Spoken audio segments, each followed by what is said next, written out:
Welcome. It's such a beautiful day here in Southern California where I live that I thought I'd have the shooting of this program outdoors. Sometimes in life we make commitments to participate in events of which we have little knowledge. We proceed blindly, trusting that things will turn out all right.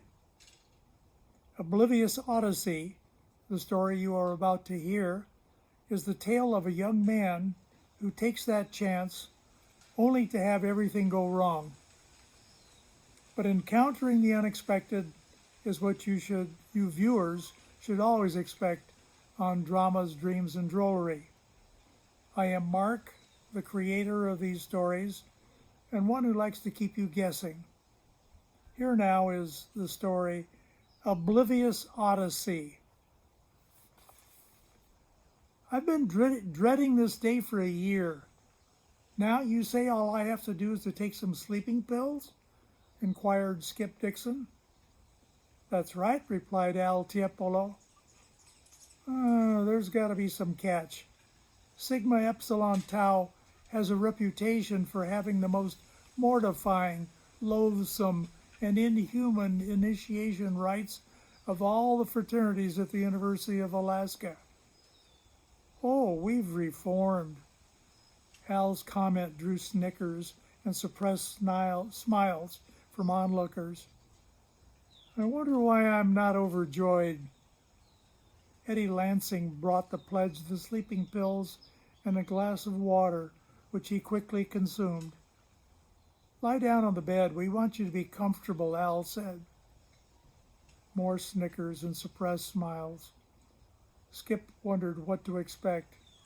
Obviously, his frat brothers intended to do something with him after he was asleep. But what? The group began to sing a lullaby that was interrupted sporadically by laughter. Whatever they did couldn't be too bad, could it? Skip relaxed and let himself drift away. Within half an hour, he was in deep sleep. Okay, gentlemen, it's time to go to work, said Al. Dana, take off his clothes. Mel and Owen, bring in the trunk. Jerry, have the van at the foot of the stairs when we come out. Dana was about to strip the victim to the skin, but Al stopped him. Leave his underwear on, he ordered, and put $40 in it. When Dana had finished his task, Mel and Owen helped him put the pledge in the trunk. We're lucky he's not tall, said Dana. You did put air holes in the trunk, didn't you? Asked Al. Yeah, replied Owen, and no lock, as you said. Shouldn't he have some ID? Asked Mel. No, responded Al. That's where the fun comes in. Without ID, he's going to have to convince people of his story while standing in his underwear. Where's he going? Asked Eddie. Al smiled and said, The plane's flying to Spokane, Washington. I told the pilot that the trunk would carry tools. Skip's grandparents live in Missoula, Montana. He should be able to contact them. But how's Skip going to get back? Asked Owen. If he has to cross the border into Canada, he'll need a passport. That's his problem, said Al.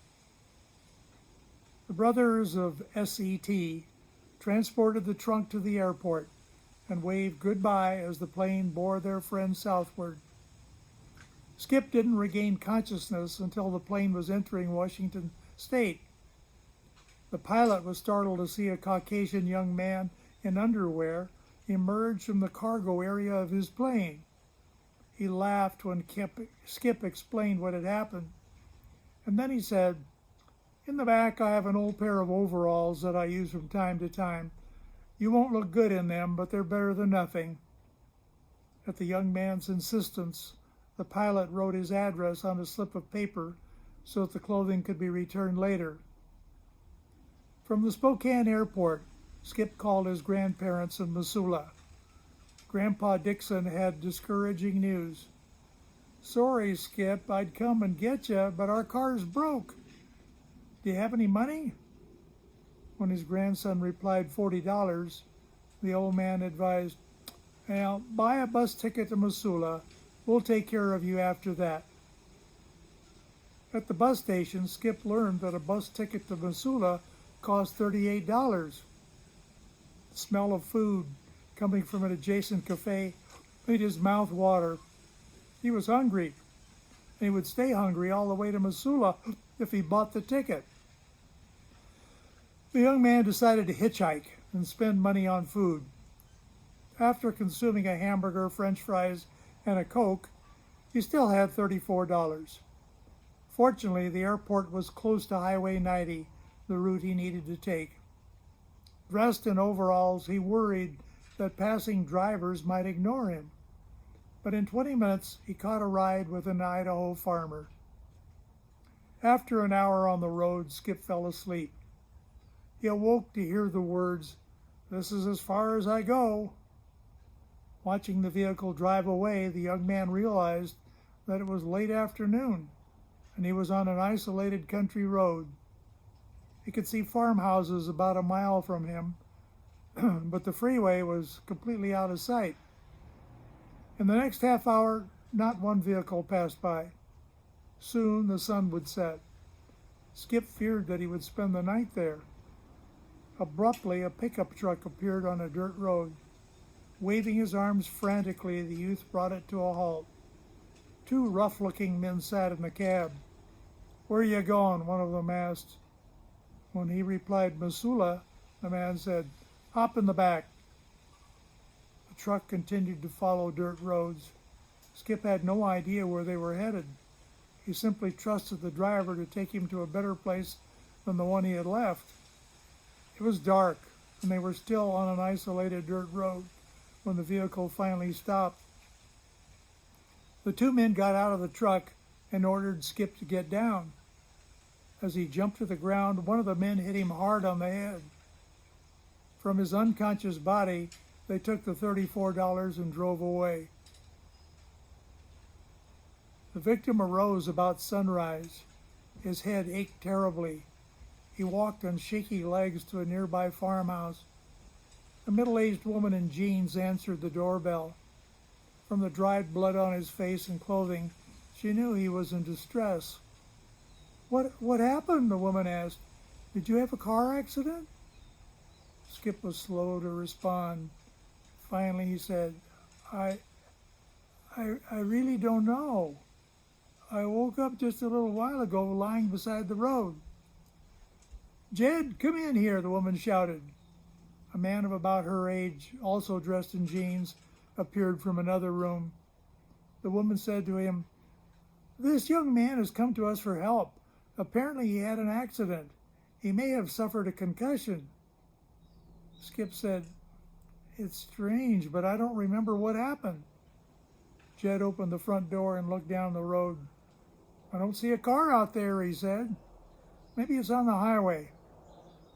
Returning to his guest, he smiled and said, "My name is Jed Freeman, and this is my wife, Sally." "Pleased to meet you," said Skip. I'm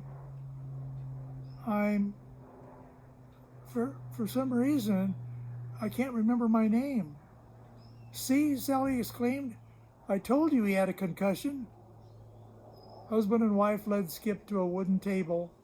Feeling unstable, the young man was glad to sit. Sally fetched cloths and water and wiped the blood off his face and head. Then she applied some salve to the head wound and taped gauze over it. During breakfast, Skip slowly realized that he had amnesia. He knew little about himself. One thought persisted, that he needed to get somewhere. "Look in your pocket," suggested Sally. "Your wallet should tell who you are." There was no wallet, just a slip of paper with an address in Miami, Florida. "That must be your destination. You were driving to Miami when you had an accident," said Jed. "I suppose so," said Skip without conviction. "He wasn't going to Miami," remarked Sally. "Look at his clothes." "But if not," said Skip, "why do I have this address in my pocket?" Jed called the highway patrol, but there was no report of an accident in their vicinity. Sally convinced her husband that the only solution for them was to transport the young man to the hospital. Having other matters to attend to that day, Jed was rather reluctant to drive all the way to Kellogg, but he felt obliged to comply. At the hospital, he walked Skip to the reception desk. A beleaguered nurse was trying to answer the phone and to deal with some unruly people simultaneously. Realizing that precious time would pass before he could speak to her, Jed departed, telling the amnesiac to explain his problem to the nurse. Skip was unsure what to say to the woman. While waiting, he considered his situation. Staying in a hospital until someone could identify him, or until a doctor could cure his amnesia, would surely take a long time and cost much money. At present, he didn't have a cent. Besides, something within him insisted that he needed to be somewhere soon. But where? The only reasonable answer seemed to be Miami. Lost in thought, Skip nearly missed the nurse's words.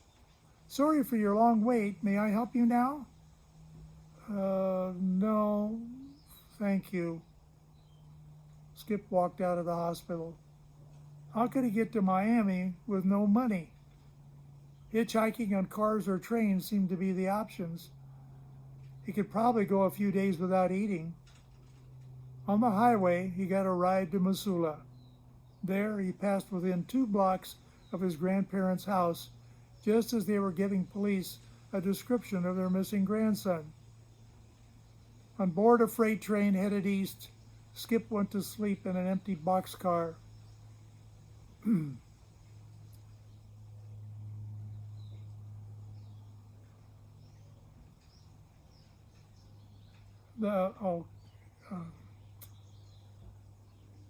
He had no idea of the train's destination.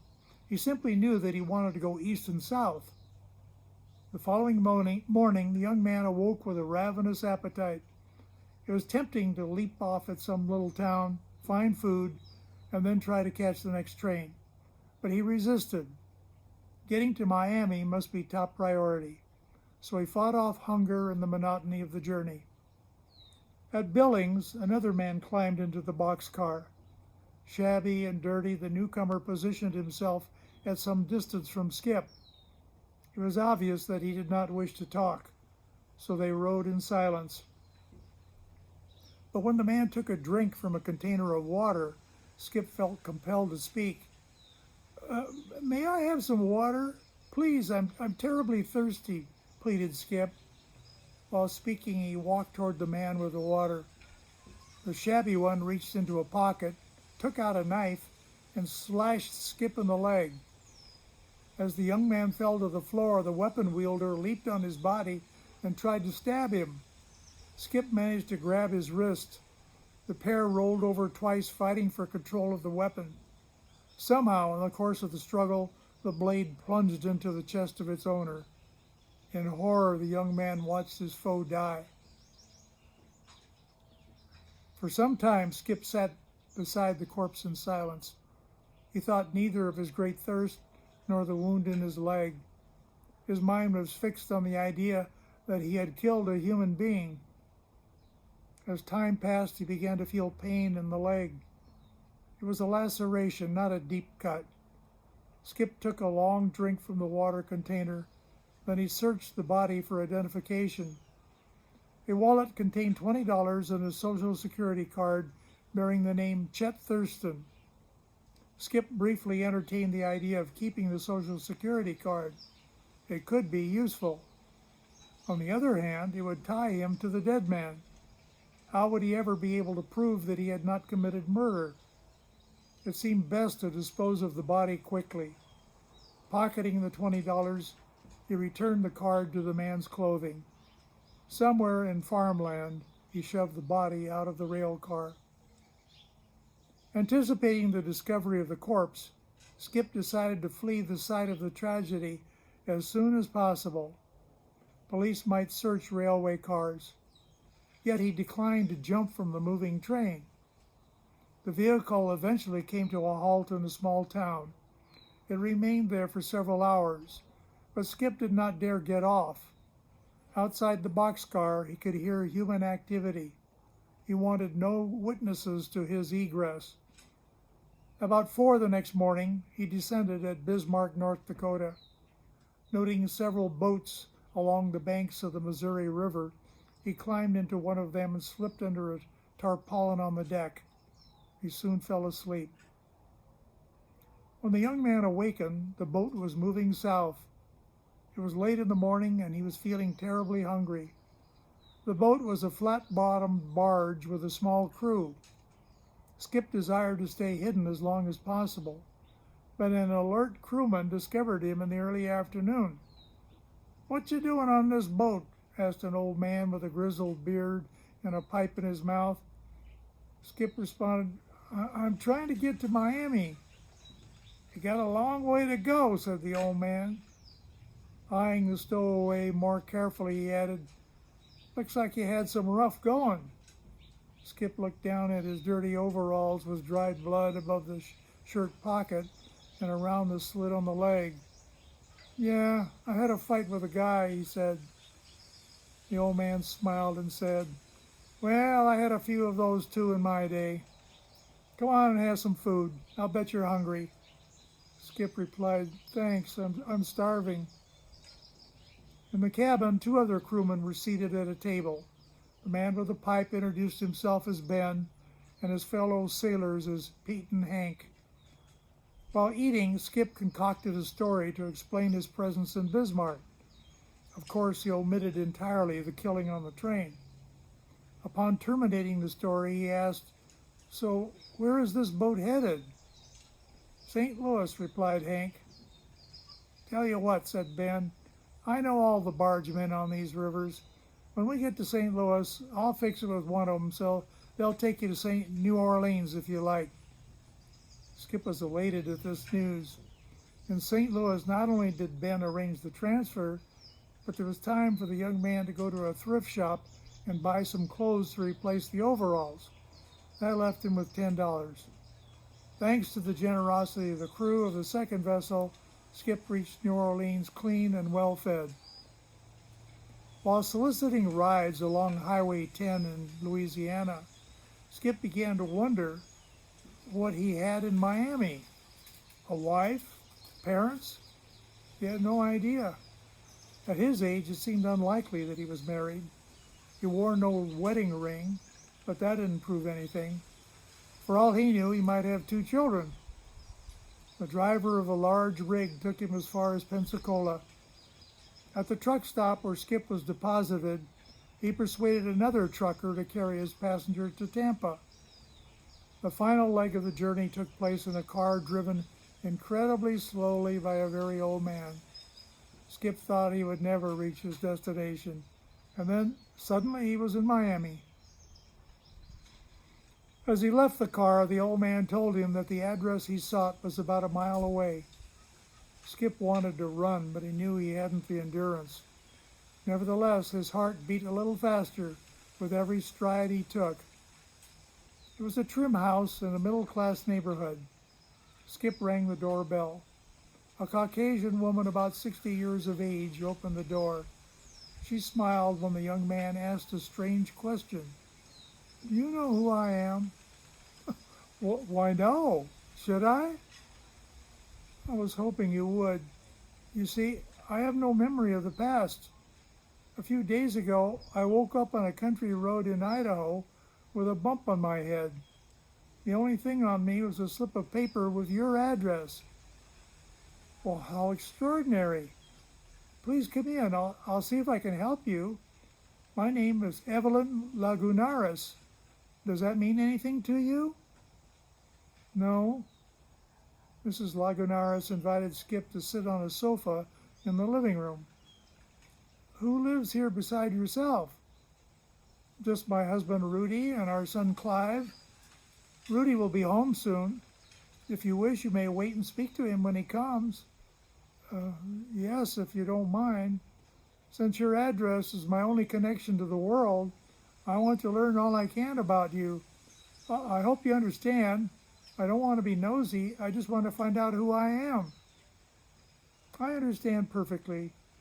You say you woke up in rural Idaho? Yes. Do either of you or your husband, have any connection to Idaho? No, neither Rudy nor I has ever been out west. Our son Clive has.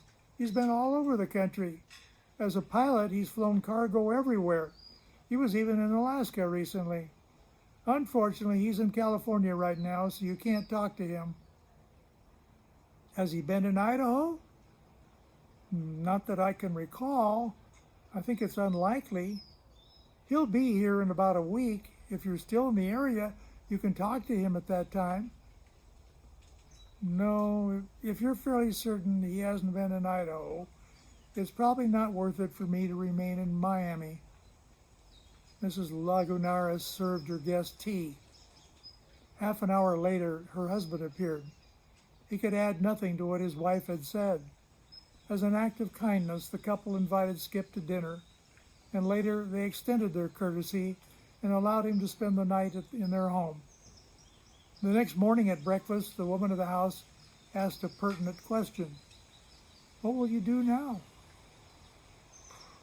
I haven't the slightest idea. I guess I'll have to get a job. I have less than $10 in my pocket. Just a minute, said Mr. Lagunares. He went into an adjoining room and returned soon with some money in hand. Here's $50. That'll help a little. Oh, no, you've been very kind already. Hold on. I got an idea. There's a man in our church named Abel Bowerman. He owns some fishing boats. Just last Sunday, he was telling me that he needed to hire some strong young men to help him. To me, you look like a strong young man. What do you think? Should I call him? Yeah, I suppose. 2 days later, Skip was on a fishing boat, headed for waters off Jamaica. About an hour from the Windward Passage, violent winds blew the boat off course. A hurricane that had been expected to go in one direction had veered suddenly in their direction. The tiny vessel was compelled to land at Baracoa on the island of Cuba. The entire crew of the boat was taken into custody by a local policeman and later transferred to federal authorities. Captain Alberto Heredia was writing a memo as he interrogated Skip. October 28, 1982, 2 p.m., Baracoa, Cuba. Okay, now, what is your name? I don't know. I'm suffering from amnesia. Your passport, please. I don't have a passport. I was just working on a fishing boat. You don't look like a fisherman to me. Let me see your hands. These are not the hands of a fisherman. No, this is my first time fishing. Explain to me why all the other crewmen look and act like fishermen, but you don't. They all speak Spanish, do you? No, but that's enough. Leonardo, release the other boatman, but take this one to Abelardo prison. Book him under the name John Smith 14. He is clearly a spy. We'll have to interrogate him further. Spy? I'm no spy. Skip was placed in a dank cell of a structure that resembled a medieval fortress. 2 men already occupied the space. An elderly man named Jacobo spoke only incoherent Spanish. Emilio, his companion, told the American in halting English that frequent beatings had rendered Jacobo insane. As they conversed, the old man began to wail and to scratch his body fiercely. Las pulgas me muerden, he shouted. Emilio translated that as, the fleas are biting me. Looking around the cell, Skip could believe that Jacobo was telling the truth. The cell appeared to be a very unhealthy environment. If he could read the mind of the newcomer, Emilio remarked that it was preferable to be in the cell than in the office of Lieutenant Valdez. Unspeakable things happened there. After a lunch of bread and what appeared to be dishwater soup, the suspected spy was led to the office of Lieutenant Valdez. Skip trembled a bit as he sat before the official. So you refuse to give us your name? I don't refuse. I just don't know it. I have amnesia. Yes, yes, so the report says. Isn't it a bit strange that an American man, an enemy of Cuba, who knows nothing about fishing, comes ashore on our land claiming to be a fisherman? I know your excuse is that the hurricane brought you here. How convenient. And how convenient that you fail to know your own name because you suffer from amnesia. You must think we're stupid. Who could believe such a story? But we'll get the truth from you. Today, you will undergo treatment number 1. We call it polvoramiento. You'll see. In English, that would be something like powdering. This prison is famous for fleas. We wouldn't want our prisoners to be bothered by them, so we dust you off. The lieutenant suddenly barked orders in Spanish to soldiers standing nearby. They stripped the young man naked and sprinkled him with powder. Then they strapped him to a metal table. As Skip watched with foreboding, the lieutenant picked up a metallic device that appeared to be a cross between a fly swatter and a tennis racket. Now we'll make sure there are no fleas on you. He brought the device down hard on an arm. Skip howled under the intense pain. A red welt appeared where the blow had struck. What's that? I can't hear you. A swat on the other arm produced a similar result. I don't see any fleas. Perhaps we're driving them away. Skip began to cry and beg for mercy. Unmoved, the lieutenant continued the assault as intensely as before. Soon blood began to ooze through the mushy skin. Now are you ready to tell me your name? I told you I don't know my name. Down came the device as before. Skip screamed in pain. Just before releasing him to his cell, the lieutenant had a final word. I'll be seeing you again soon.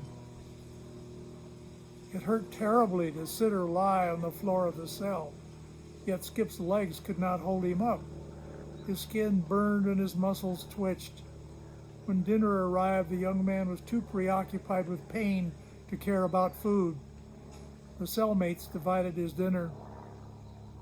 2 days later, the prisoner was recalled to the office of Lieutenant Valdez. After the first swat of the paddle, the young man agreed to cooperate. My name is Desmond Corcoran. And where are you from?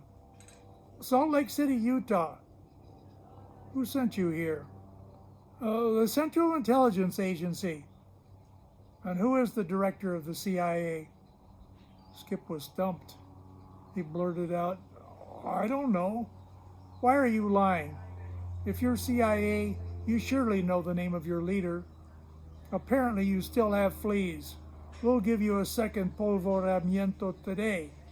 If that doesn't work, we'll go to treatment 2. Either Lieutenant Valdez was a very slow learner, or he enjoyed torture immensely, for it took him 2 months to accept the fact that Skip was not a spy. Abruptly one day, without explanation, the prisoner was transferred to a road gang. By this time, he had a permanent limp. The work was arduous. With his shattered body, he had difficulty complying with the orders of the gang boss. Consequently, he often felt the lash of his whip.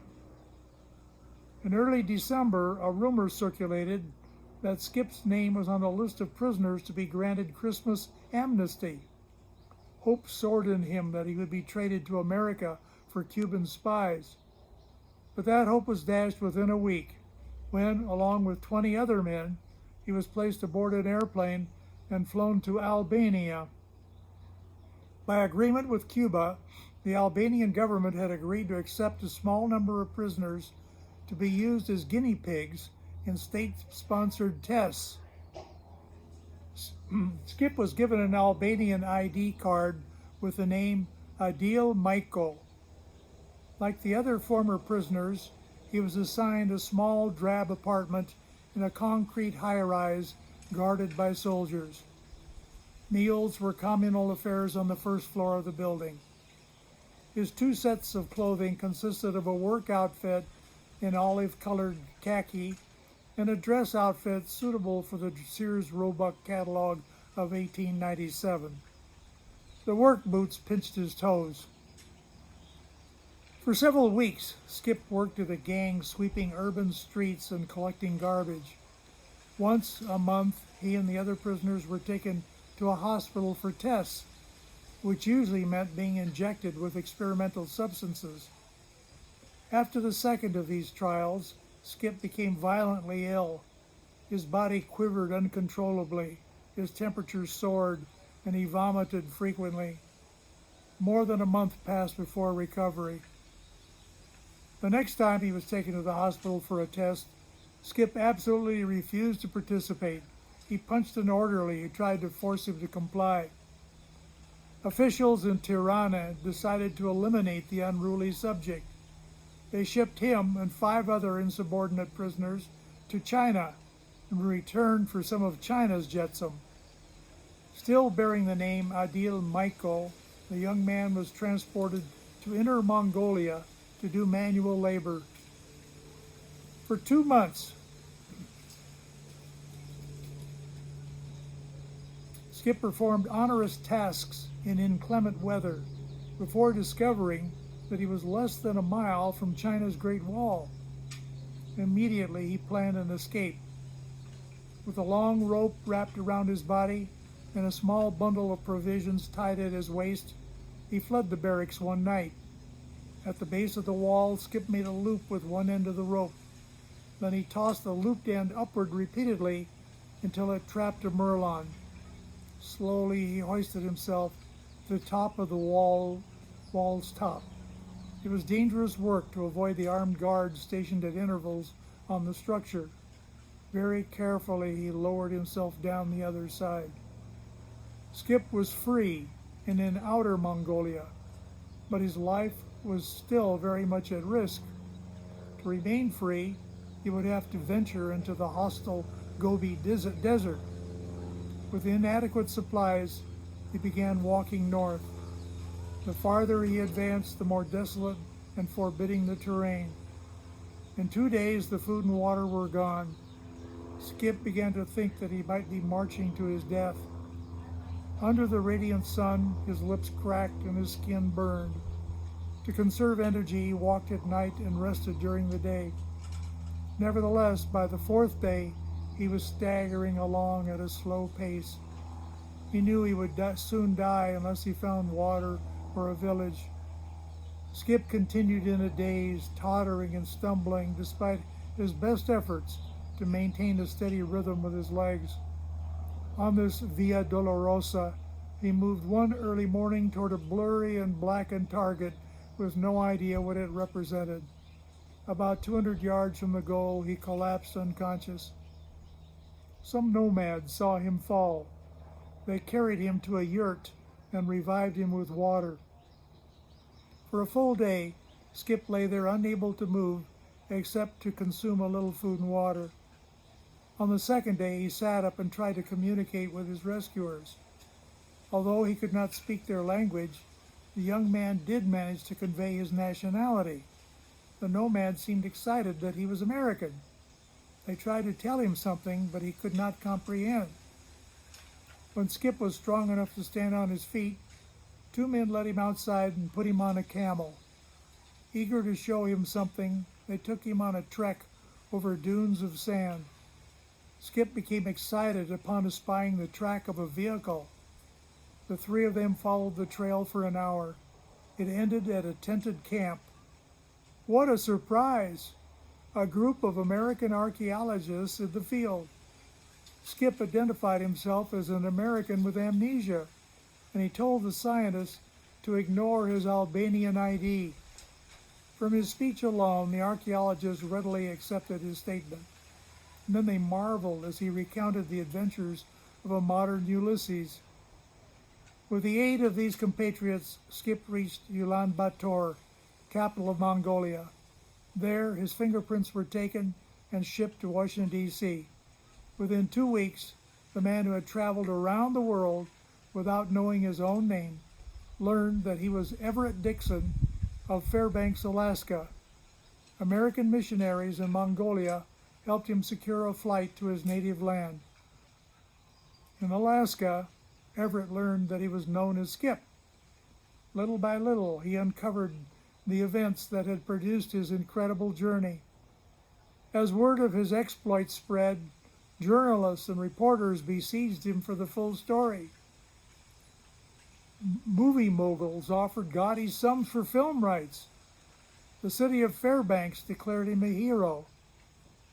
Given the key to the city of Fairbanks by the mayor on Skip Dixon Day, the young man was asked to speak to the enormous crowd assembled for the occasion.